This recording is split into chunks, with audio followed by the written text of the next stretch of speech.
Wah, ternyata asik ya bermain layang-layang, apalagi kalau sudah berhasil menerbangkannya dan cukup tinggi nih seperti ini. Nah, tahukah Anda kalau bisnis pembuatan layang-layang ternyata berpotensi menghasilkan cuan yang cukup tinggi loh? Nah, di segmen Demi Cuan kali ini saya akan mengajak Anda untuk mengetahui bisnis pembuatan layang-layang di salah satu kampung di Kabupaten Bogor, Jawa Barat yang tentunya berpotensi menghasilkan cuan yang cukup menjanjikan. Oke, pinjam lagi. Terkenal sebagai daerah pusat pengobatan dan terapi patah tulang, Desa Cimande di Kabupaten Bogor ternyata memiliki potensi lain di ranah bisnis, yaitu sebagai pembuat dan pemasok layang-layang bagi sejumlah daerah. Tepatnya di Kampung Tarikolot dan Lemah Duhur, sejumlah warga rutin memproduksi layang-layang. Sekarang saya sudah bersama dengan Mang Enta nih, salah satu pengrajin layang-layang di Desa Cimande yang akan mengajarkan saya bagaimana proses pembuatan layang-layang khususnya di Desa Cimande ini. Ayo Pak. Ya.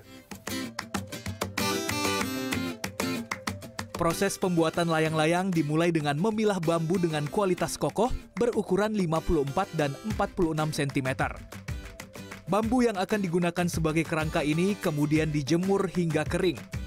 Setelah itu bambu diserut hingga tipis, halus dan lentur seperti ini.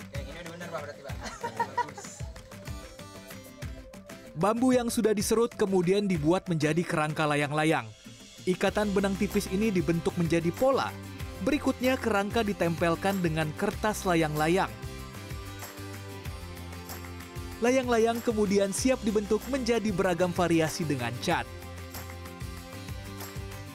Bisnis pembuatan layang-layang telah dilakoni Entah sejak puluhan tahun lalu.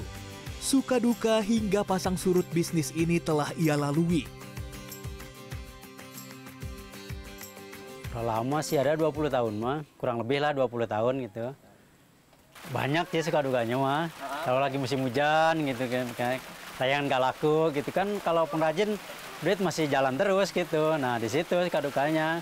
Tapi kalau musim kemarau mah enggak gitu, kalau musim lagi jalan layangan enggak gitu.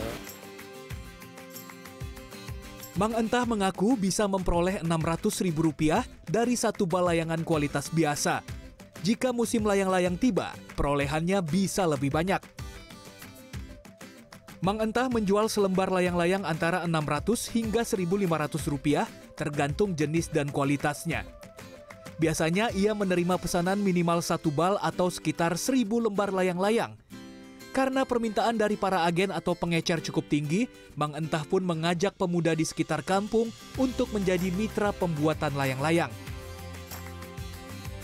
Dulu sih pengrajin dulu saya sendiri gitu. Lama-lama saya sebarin ke orang lain gitu ya. Habis gitu banyak yang ikut. Habis gitu saya yang jadi pengepu gitu. Jadi nganterin barang ke saya gitu. Salah satu mitra atau perajin yang membantu produksi layang-layang di desa ini adalah Eva Yulianti. Eva bersama ibu-ibu lainnya sering menerima tawaran untuk membantu membuat layang-layang. Ia mengaku bisa memperoleh penghasilan Rp70 hingga Rp150.000 setiap satu bal layangan yang ia produksi. Eva mengatakan warga di Desa Cimande sadar akan potensi pembuatan layang-layang. Baik sedang musim ataupun tidak, para warga tetap menerima pesanan layang-layang. Banyak sih gitu kan, jadi mereka juga kan kalau misalkan ikutan sama kita, ikutan produksi gitu, masing-masing punya penghasilan. Terus juga kalau misalkan pengen beli apa-apa, itu udah pada penghasilan sendiri gitu. Antusiasnya sih sangat oke lah gitu ya untuk pemuda-pemuda di sini. Kalau misalkan ada kemauan gitu ya, sangat berantusias sekali sih untuk untuk mengikuti mengembangkan layang-layangan ini.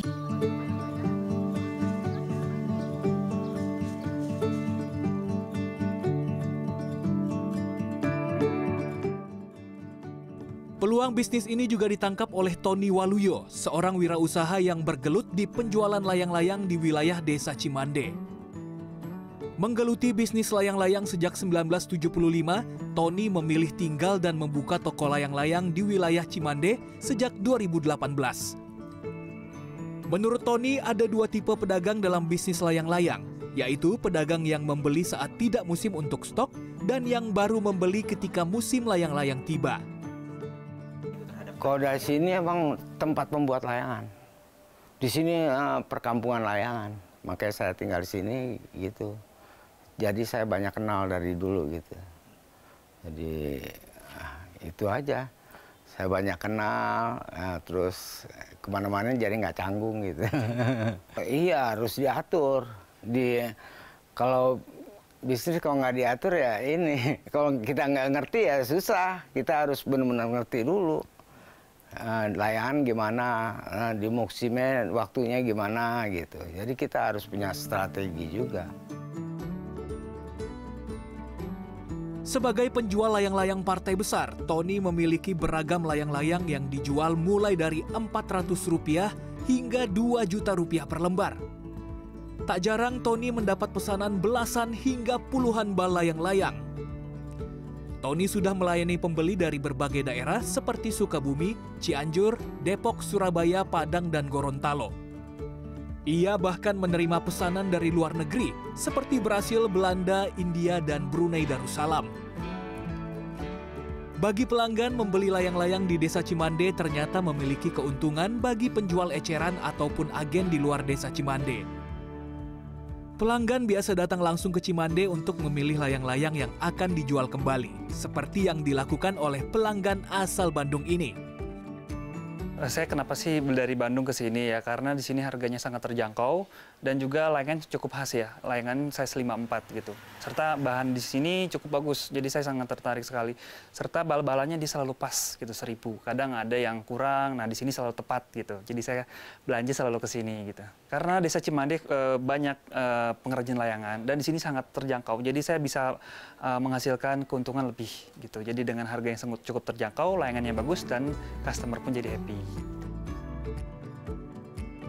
Selain harganya yang dianggap terjangkau, ternyata kualitas kerangka dan kertas yang menjadi bahan pembuatan layang-layang menjadi pertimbangan pedagang eceran atau agen lain untuk membeli layang-layang di Desa Cimande.